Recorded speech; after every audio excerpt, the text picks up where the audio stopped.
नमस्कार मित्रों, कैसे हैं आप सब? बढ़िया हैं? पढ़ाई चल रही है भाई?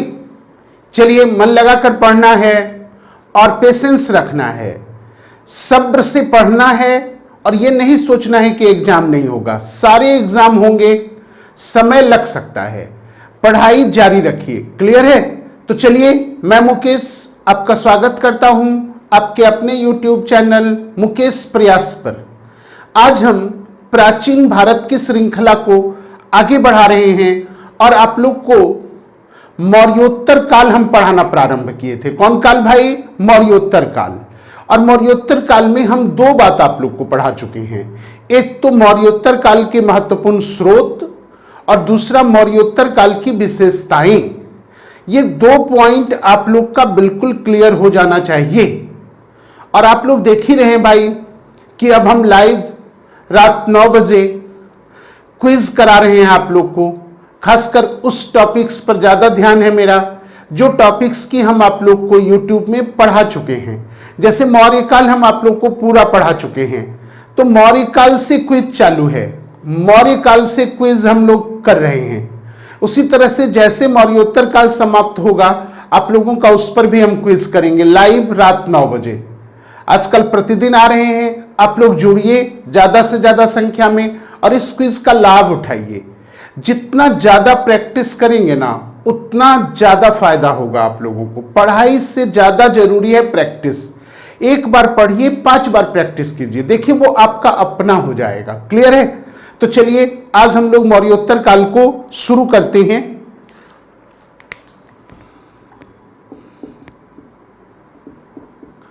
मौर्योत्तर काल क्लियर है? सबसे पहला बात आप ये समझिए कि मौर्योत्तर काल कहते किसको हैं?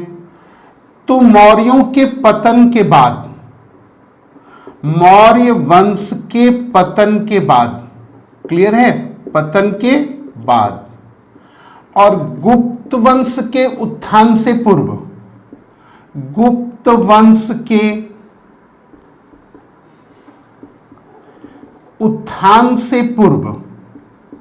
तो ये ध्यान रखिए, मौर्य वंश के पतन के बाद और गुप्त वंश के उत्थान से पूर्व के बीच के घटनाक्रम को हम लोग क्या कहते हैं? मौर्योत्तर काल। अगर इसका समय देखिए तो ये है 200 ईसा पूर्व से लेकर 300 ईस्वी के बीच। कहने का अर्थ हुआ ये 500 वर्षों का इतिहास है। 200 ईसा पूर्व से लेकर 300 ईस्वी के बीच का जो इतिहास है, इसी को हम लोग क्या कहते हैं? मौर्योत्तर काल। क्लियर है? अब ध्यान रखना है कि मौर्योत्तर काल में जो है 2 तरह के राज्य स्थापित हुए। एक हुआ भारतीय राजवंश, एक को हम लोग क्या कहते हैं?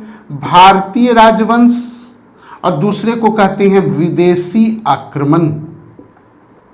क्लियर है? तो मौर्योत्तर काल में 2 तरह के राज्य स्थापित हुए।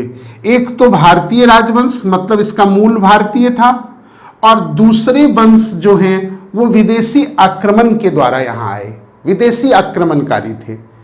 तो भारतीय मूल का जो राजवंश है उसमें सबसे पहला है शुंग वंश। याद रखेंगे, इंपॉर्टेंट है भाई, शुंग वंश।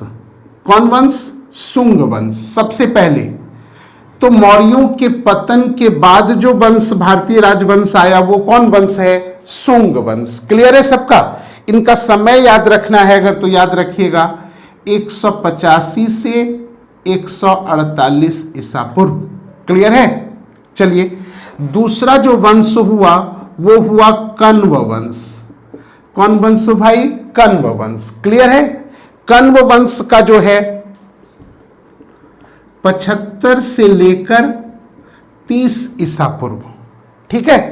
तो शुंग वंश, दूसरा कण्व वंश, अब तीसरा जो है आंध्र सातवाहन वंश। आंध्र सातवाहन वंश, ये भी इंपॉर्टेंट है भाई। आंध्र सातवाहन वंश, इसका काल है 30 ईसा पूर्व से लेकर 250 ईस्वी के बीच। क्लियर है? 3 वंश, शुंग वंश, कण्व वंश, आंध्र सातवाहन वंश, ठीक है। अगला है हमारा आभीर वंश। आभीर वंश ये सब उतना इंपॉर्टेंट नहीं है, इन सब वंश से एक एक दो दो क्वेश्चन बहुत इंपॉर्टेंट बनता है, वो करके हम लोग आगे बढ़ जाएंगे। तो घबराना नहीं है कि बहुत सारे वंश नहीं, इसमें एक दो ही इंपॉर्टेंट हैं, शुंग वंश, सातवाहन वंश, रेस्ट सारे छोटे छोटे वंश हैं। आभीर वंश, उसके बाद है इक्ष्वाकु वंश। इक्ष्वाकु वंश, तो अगला कौन हुआ? इक्ष्वाकु वंश, क्लियर है। फिर उसके बाद है कलिंग का चेदी वंश। कलिंग का चेदी वंश, ठीक है। फिर है वाकाटक वंश। तो ये महत्वपूर्ण भारतीय राजवंश हुए मौर्योत्तर काल के, जो भारतीय मूल के वंश थे, भारतीय मूल के शासक थे। अब रेस्ट है विदेशी आक्रमण। तो विदेशी आक्रमण में फर्स्ट याद रखेंगे आप लोग हिंद यवन, काफी इंपॉर्टेंट है हिंद यवन, इसको इंडो ग्रीक भी कहते हैं हम लोग, इंडो ग्रीक। हिंद यवन कहिए या इंडो ग्रीक कहिए, हिंदी में ही लिख देगा इंडो ग्रीक, क्लियर। अगला है हमारा शक वंश। ये विदेशियों के आने का क्रम भी है, शक वंश। फिर है पार्थियाई या फिर कह लीजिए पहलव, और लास्ट है कुषाण, काफी इंपॉर्टेंट है भाई, कुषाण वंश। कौन वंश भाई? कुषाण वंश, क्लियर है। तो ये चार विदेशी आक्रमणकारी वंश मौर्योत्तर काल में शासन करते हैं। कौन कौन बताइए? फर्स्ट हिंद यवन, सेकेंड शक, थर्ड है पार्थियाई या पहलव, और फोर्थ है कुषाण। तो ये चार विदेशी आक्रमणकारी मौर्योत्तर काल में भारत पर शासन करते हैं। तो चार का क्रम याद रखिए आप लोग, चार का क्रम पूछ सकता है आप लोग से। फर्स्ट क्या बताएंगे आप लोग?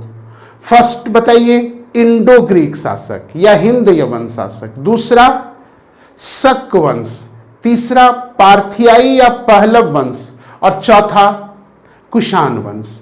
तो इतने वंशों के बारे में अगर हम लोग पढ़ लें तो हम लोग का मौर्योत्तर काल इंपॉर्टेंट, मौर्योत्तर काल कंप्लीट हो जाएगा, क्लियर है।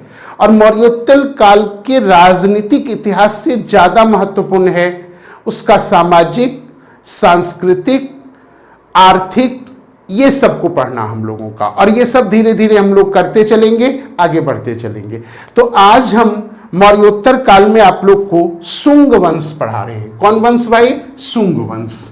चलिए आज हम लोग करते हैं अब सबसे पहले शुंग वंश। कौन वंश भाई? शुंग वंश, ठीक है। शुंग वंश आज अच्छे से हम लोग कर लेते हैं, जो प्रश्न बनता है वो। तो सबसे पहला है कि शुंग वंश कब से कब तक भाई? तो अभी हम आप लोग को बताए थे 185 से 148 ईसा पूर्व, 185 से 148, क्लियर है। आइए, इस वंश के संस्थापक कौन थे पूछेगा, तो याद रखना है हम लोग को पुष्यमित्र शुंग। क्या याद रखना है? पुष्यमित्र शुंग। याद रखिएगा अंतिम मौर्य शासक, अंतिम मौर्य शासक बृहद्रथ की हत्या करके, तो ये याद रखना है कि पुष्यमित्र शुंग, शुंग वंश की स्थापना किसकी हत्या करके किए थे, ये क्वेश्चन पूछेगा आप लोग से। आप लोग क्या आंसर देंगे? पुष्यमित्र शुंग, क्लियर है। चलिए आइएगा, ध्यान दीजिएगा कि ये कब की घटना है, तो 185 ईसा पूर्व की।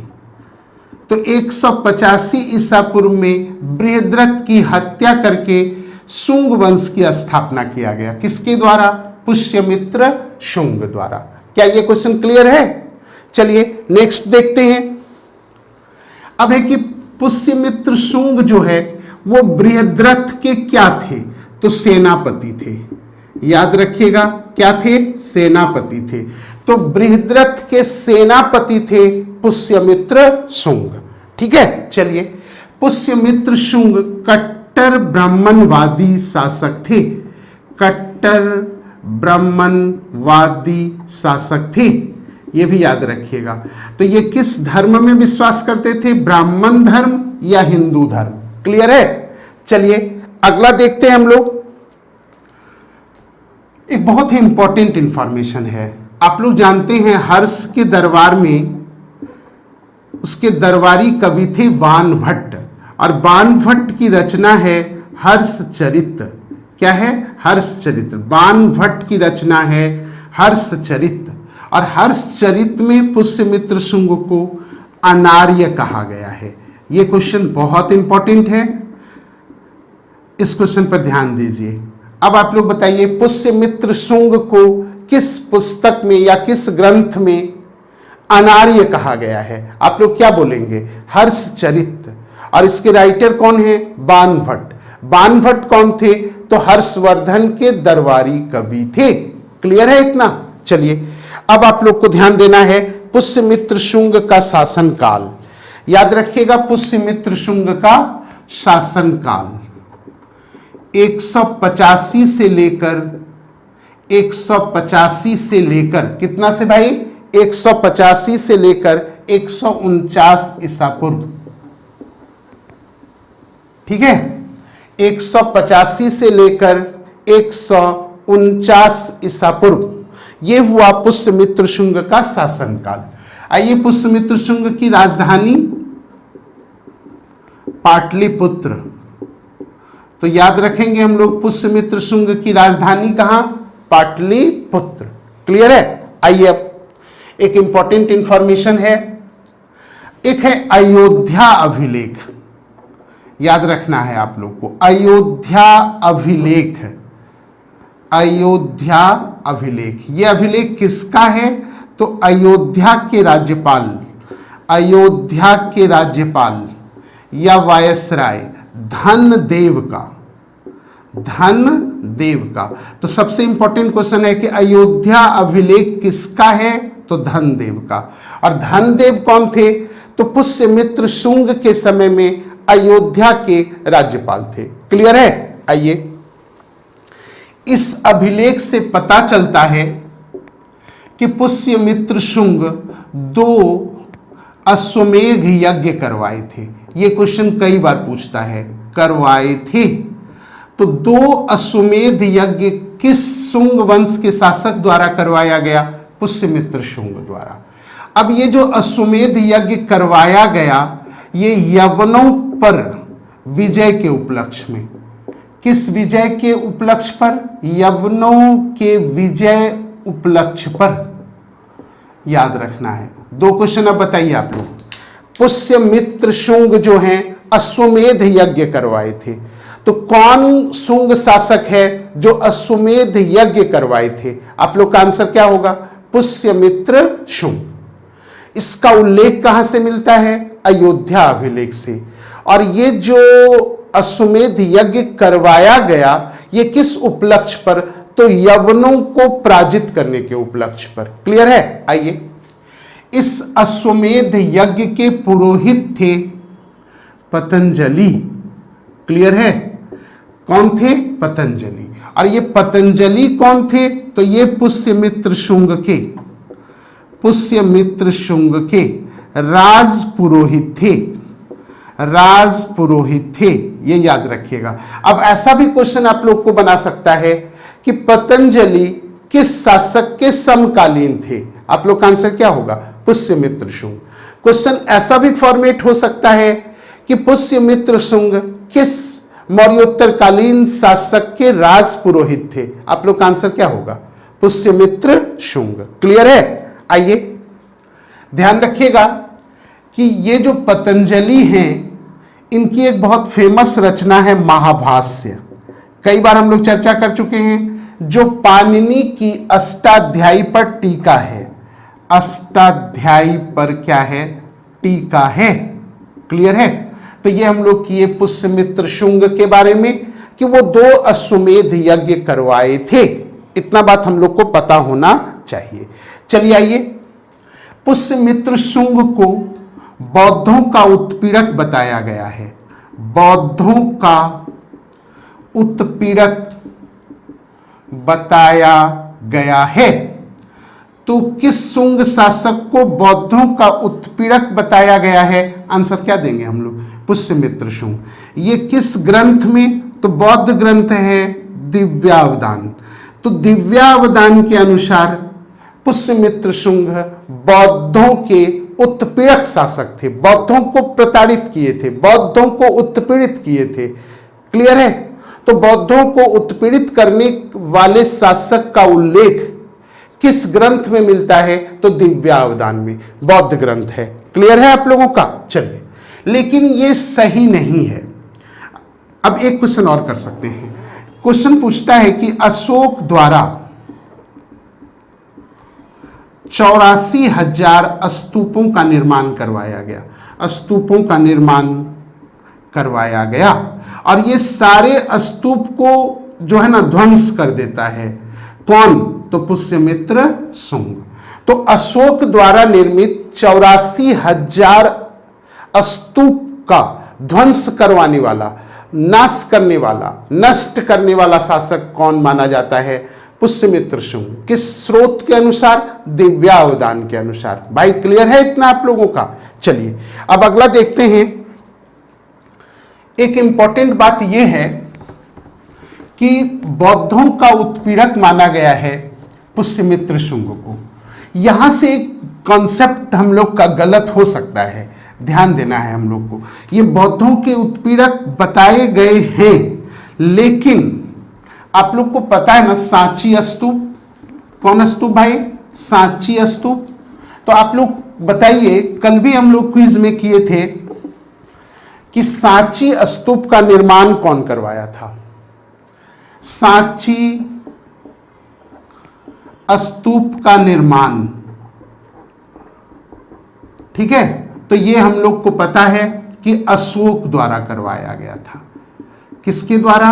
अशोक द्वारा। ये सांची है कहां? तो मध्य प्रदेश में रायसेन जिला में। क्लियर है? सांची स्तूप को खोजा कौन था? तो याद रखिएगा, अलेक्जेंडर कनिंघम। Alexander Cunningham. तो अलेक्जेंडर कनिंघम द्वारा सांची स्तूप को खोजा गया था और सांची स्तूप का निर्माण जो है कच्ची ईंटों से हुआ है। कच्ची ईंटों से हुआ है। ठीक है? आइए, ये जो सांची स्तूप है इसका जो वेदिका है ये जो है कास्ट से बना हुआ था। कास्ट से, लकड़ी से, काठ से। क्लियर है?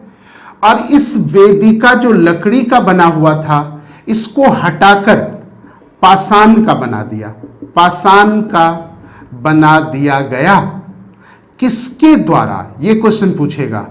अब हम लोग को पता है कि पुष्यमित्र शुंग जो हैं वो तो बौद्ध धर्म के उत्पीड़क हैं, तो वो कैसे स्तूप बनवा सकते हैं या स्तूप का मरम्मत करवा सकते हैं? तो ये कॉन्सेप्ट हम लोग को बदलना पड़ेगा। ध्यान रखिए, इसका जो पाषाण वेदिका निर्मित हुआ वो किसके द्वारा? तो पुष्यमित्र शुंग द्वारा। पुष्यमित्र शुंग द्वारा। तो ये बौद्ध उत्पीड़क थे, इस बात से तो संदेह होता है, लेकिन चलिए हम लोगों को इंफॉर्मेशन रखना है अपने पास और करना है। तो सांची स्तूप के वेदिका को कास्ट से हटाकर पाषाण का कौन करवा दिया था? तो आंसर होगा पुष्यमित्र शुंग। और ध्यान रखना है, भरहूत स्तूप है। भरहूत स्तूप का निर्माण, तो भरहूत स्तूप का जो निर्माण है वो कौन करवाया था? तो आंसर होगा पुष्यमित्र शुंग। तो भरहूत स्तूप का निर्माण कौन करवाया? पुष्यमित्र शुंग। तो ये याद रखिएगा, सांची स्तूप के वेदिका को पाषाण का बनवाया और भरहूत स्तूप का निर्माण करवाया। ये भरहूत कहाँ है? तो ये भी मध्य प्रदेश में सतना के निकट। किसके निकट? सतना के निकट। और इस स्तूप का भी खोज कौन किया था? तो याद रखिएगा, अलेक्जेंडर कनिंघम। तो भरहूत स्तूप का निर्माण पुष्यमित्र शुंग द्वारा करवाया गया था। तो ये अब हम लोग को याद रखना है। ठीक है? चलिए, अब जो है पुष्यमित्र शुंग के बाद जो अगले शासक हुए हैं उनका नाम है अग्निमित्र। तो पुष्यमित्र का पुत्र अग्निमित्र अगले शासक हुए हैं। अग्निमित्र मतलब पुष्यमित्र शुंग के बाद कोई भी ऐसा शासक नहीं है जिनका कोई बहुत ऐतिहासिक महत्व हो, लेकिन प्रश्न की दृष्टि से एक दो प्रश्न बनता है जिसको हम लोगों को कर लेना है। तो आइए हम लोग अगला करते हैं। अब अग्निमित्र, अगले शासक कौन हुए भाई? अग्निमित्र। ये पुष्यमित्र शुंग के पुत्र हैं और उनके बाद शासक बनते हैं। आइए, कालिदास का एक प्रसिद्ध नाटक है, कालिदास का प्रसिद्ध नाटक मालविकाग्निमित्रम। मालविकाग्निमित्रम, तो याद रखिएगा मालविकाग्निमित्रम किसका नाटक है भाई? कालिदास का। इस नाटक में मालविका, याद रखिएगा मालविका और अग्निमित्र, मालविका और अग्निमित्र की प्रेम कहानी का उल्लेख है, प्रेम कहानी का उल्लेख है। तो मालविका और अग्निमित्र की प्रेम कहानी का उल्लेख है किसमें? मालविकाग्निमित्रम में। अब ये मालविका कौन थी? तो ये याद रखिएगा यज्ञसेन की चचेरी बहन। तो मालविका कौन थी? यज्ञसेन की चचेरी बहन। अब याद रखिएगा यज्ञसेन कौन थे? तो विदर्भ के शासक थे, विदर्भ के शासक थे। किसके शासक? विदर्भ के शासक। और इनके साथ पुष्यमित्र शुंग के काल में एक संघर्ष हुआ है और उस संघर्ष का नेतृत्व कर रहे थे अग्निमित्र, और अग्निमित्र जो है यज्ञसेन को पराजित किए थे। तो पुष्यमित्र शुंग के काल में विदर्भ से एक संघर्ष हुआ और उस संघर्ष का नेतृत्व कर रहे थे अग्निमित्र। क्लियर है? तो यज्ञसेन जो हैं कहां के शासक हैं? विदर्भ के शासक हैं। और यज्ञसेन को शुंग वंश का स्वाभाविक शत्रु कहा जाता है, स्वाभाविक शत्रु कहा जाता है। ये क्वेश्चन डायरेक्ट आप लोग से पूछ सकता है भाई। शुंग वंश का स्वाभाविक शत्रु किसको कहा गया है? यज्ञसेन। कहां के शासक हैं? विदर्भ। इसी की चचेरी बहन कौन है? मालविका। और मालविका और अग्निमित्र की प्रेम कहानी का उल्लेख है मालविकाग्निमित्रम में। तो ये हम लोग को याद रखना है। क्लियर है? आइए अब अगला देखते हैं हम लोग। अगले शासक हैं भागभद्र। भागभद्र, तो अगला जो शासक हुआ वो है भागभद्र। अब यहां पर याद रखिएगा एक शासक है यूनानी एंटियालकिडास। एंटियालकिडास, ठीक है, शासक का नाम क्या है? एंटियालकिडास। इनके दूत थे हेलियोडोरस। याद रखिएगा ये क्वेश्चन अब पूछेगा आप लोग से। हेलियोडोरस किसके दूत थे? तो यूनानी शासक एंटियालकिडास के दूत थे। और ये किसके दरबार में आए थे? तो भागभद्र के दरबार में। और ये दरबार कहां था? तो विदिशा में। कहां भाई? विदिशा। तो विदिशा वाले दरबार में किसके काल में? तो भागभद्र के काल में एंटियालकिडास के राजदूत आए थे। क्लियर है? एंटियालकिडास के राजदूत आए थे, उनका नाम है हेलियोडोरस। ध्यान रखिएगा हेलियोडोरस जो है ये भागवत धर्म को स्वीकार कर लिया था। भागवत धर्म को स्वीकार कर लिया था, भागवत धर्म को स्वीकार कर लिया था। और याद रखिएगा विदिशा में गरुड़ स्तंभ की स्थापना, गरुड़ स्तंभ की स्थापना किया था। गरुड़ स्तंभ की स्थापना, ये क्वेश्चन भी अब कई बार आप लोग से पूछता है कि ये गरुड़ स्तंभ जो है कहां से प्राप्त हुआ है? आंसर होगा विदिशा। विदिशा को ही वेशनगर भी कहते थे। विदिशा का एक और नाम है वेशनगर। तो विदिशा ना देके दे दे वेशनगर, घबराना नहीं है। तो विदिशा या वेशनगर में गरुड़ स्तंभ की स्थापना कौन करवाए थे? तो आंसर क्या होगा? हेलियोडोरस। हेलियोडोरस किसके दूत थे? एंटियालकिडास के। और किसके दरबार में आए थे? भागभद्र के दरबार में। और भागभद्र किस वंश के शासक थे? आंसर क्या देंगे आप लोग? शुंग वंश के शासक थे। क्लियर है? तो भागभद्र से रिलेटेड ये प्रश्न आप लोग को पूछता है। अब आइए, अंतिम शासक, शुंग वंश का अंतिम शासक, तो हमेशा याद रखिए प्रथम और अंतिम। और एक महत्वपूर्ण बात आप लोग को याद रखना, हमेशा प्रथम और अंतिम जहां भी देखें उसको नोट कीजिए, वो इंपॉर्टेंट है इतिहास में। तो अंतिम शासक हैं देवभूति। देवभूति, तो बताइए शुंग वंश के अंतिम शासक कौन है भाई? देवभूति। क्लियर है? चलिए, ये जो देवभूति हैं इनके एक मंत्री थे वसुदेव, और वो जो है देवभूति की हत्या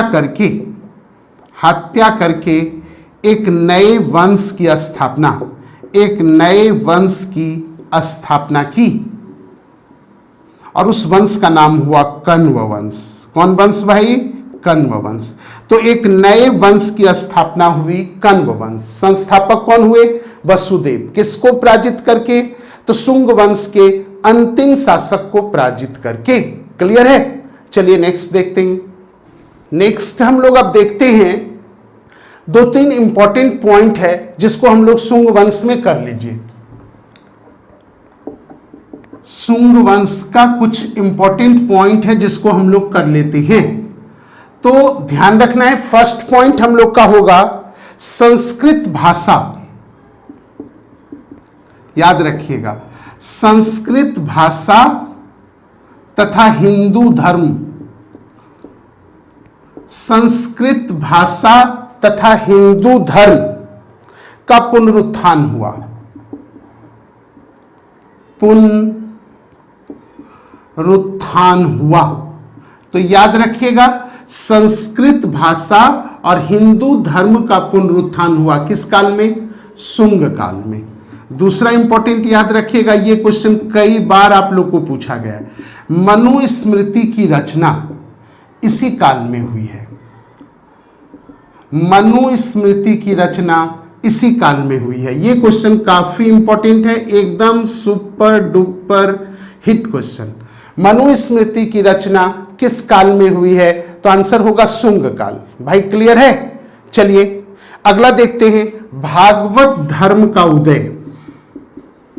भागवत धर्म का उदय एवं विकास, यह भी पूछ सकता है कि भागवत धर्म का उदय एवं विकास किस काल में हुआ? आंसर क्या देंगे हम लोग? शुंग काल में। क्लियर है? आइए, याद रखिएगा कि मौर्य काल में, किस काल में भाई? मौर्य काल में स्तूप का निर्माण कच्ची ईंटों से हुआ है। कच्ची ईंटों से हुआ। क्लियर है? जबकि शुंग काल में स्तूप का निर्माण पाषाण से हुआ है, पत्थरों से हुआ है, पाषाण से हुआ। तो यह भी याद रखना है आप लोग को कि मौर्य काल में जो स्तूप का निर्माण किया गया है, क्वेश्चन बना सकता है भाई, बड़े लेवल के एग्जाम में ये सब क्वेश्चन बनाया जा सकता है। क्या सही है, क्या गलत है, कौन कथन सही है, कौन कथन गलत है। तो वैसे में लिख देगा मौर्य काल में स्तूपों का निर्माण पत्थरों से, पाषाण से होता था। सही है कि गलत है? गलत है भाई, कच्ची ईंटों का प्रयोग होता था। शुंग काल में किसका? तो कच्ची ईंटों के जगह पर पाषाण का। तो ये कुछ इंपॉर्टेंट पॉइंट था जो हम आप लोग को करवाए। तो इस तरह से मौर्योत्तर काल का जो पहला राजनीतिक वंश है शुंग वंश, इससे जो भी प्रश्न बन सकते हैं या बनने की संभावनाएं हैं, उन सारे प्रश्न पर हम आज चर्चा किए हैं। उम्मीद करते हैं आप लोगों को ये सेशन अच्छा लगा होगा, और अगर अच्छा लगा है तो इसको शेयर कीजिए अपने मित्रों में, क्योंकि उनको भी इसका फायदा मिलना चाहिए। क्लियर है? कमेंट्स कीजिए, और अगर आप चैनल पर नए हैं तो चैनल को सब्सक्राइब कीजिए। बार बार ये बात बोलना अच्छा तो नहीं लगता है, लेकिन ऐसा करना पड़ता है, क्योंकि ये हम लोगों का एक ढंग से अब समझिए प्रोफेशन है, इसी से हम लोगों का अब आगे चलना है। क्लियर है? तो ज़्यादा से ज़्यादा लोगों में शेयर कीजिए इस वीडियो को, सब्सक्राइब कीजिए, कमेंट्स कीजिए। क्लियर है? तो चलिए फिर मिलते हैं नेक्स्ट वीडियो में। खुश रहिए और हमेशा खुशियां बांटते रहिए, यही हम लोगों के पास एक विकल्प है वर्तमान सिचुएशन में। ये जो सिचुएशन है थोड़ा विपरीत तो है, लेकिन हम लोग उभर कर आएंगे। हर काली अंधेरी रात के बाद सुबह होती है, ये ध्यान रखना है। कभी भी घबराना नहीं है, पेशेंस रखिए, पेशेंस से तैयारी कीजिए। तो चलिए मिलते हैं नेक्स्ट वीडियो में किसी नए टॉपिक्स के साथ।